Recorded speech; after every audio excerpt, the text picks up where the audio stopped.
последни штрихи от този матч и от уникално груб шпагат тук на футболист на жълт и директен червен картон. И тук ще има много грозни сцени, защото полетяха бутилки, имаше размяна на реплики тук.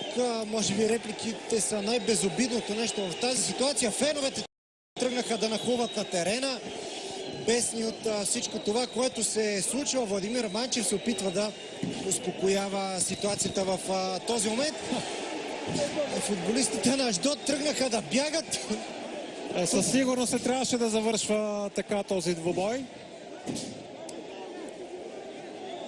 Буквално бягат като кучета футболистите на Аждот. Разбягаха се на трибуните, отиваха в сектор В, подгонени от феновете на ЦСКА. Опитват се играчите на ЦСКА да успокояват своите фенове.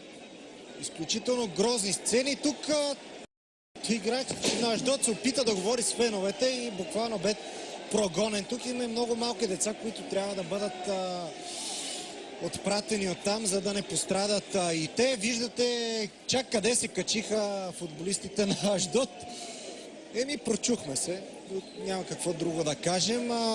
Виждаме на треньорската скамейка фенове на ЦСКА са обградили старши треньора на Аждот. Може би той е получил и някакъв удар. Да, има проблем там с някой от скамейката на Аждот. Да, това е старши треньора. Фенове на ЦСКА блъскат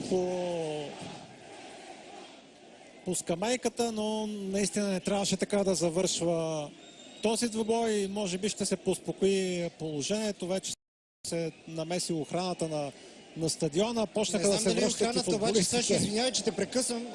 Виждам в сектор В отиват нова порция фенове, които да догонят футболистите. Тръгнаха още една група от привърженици от сектор А. Наистина панически бягат играчите на Аждот. Буквално са обградени от фенове на ЦСКА. Няма къде да се скрият. Малко са и униформените полицаи на стадиона. Лично аз мога да преброя 2 или 3. Всичкото друго е стюарди. Стюарди, да, които едва ли могат да направят нещо в тази ситуация. Правят каквото могат и футболистите на ЦСКА. Александър Бранеков гони феновете на ЦСКА, усмирява ги. Наистина страхотно груба бе тази проява на футболист на Аждот, който влезе в краката на Кикари и мисля, че бе футболиста, но това е абсурдно, което се случва в тази ситуация. Един контролен матч не трябва да завършва по този начин. Футболисти се гонят като животни от феновете. Скриха се в изхода в сектор Б футболистите на Аждот. Той предполагам, че със сигурност е затворен и няма как да излязат извън стадиона. Дано поне феновете на ЦСКА да бъдат спрени и достъпът им до футболистите на Аждот да бъде спрян, защото иначе действително могат да се получат много неприятни неща.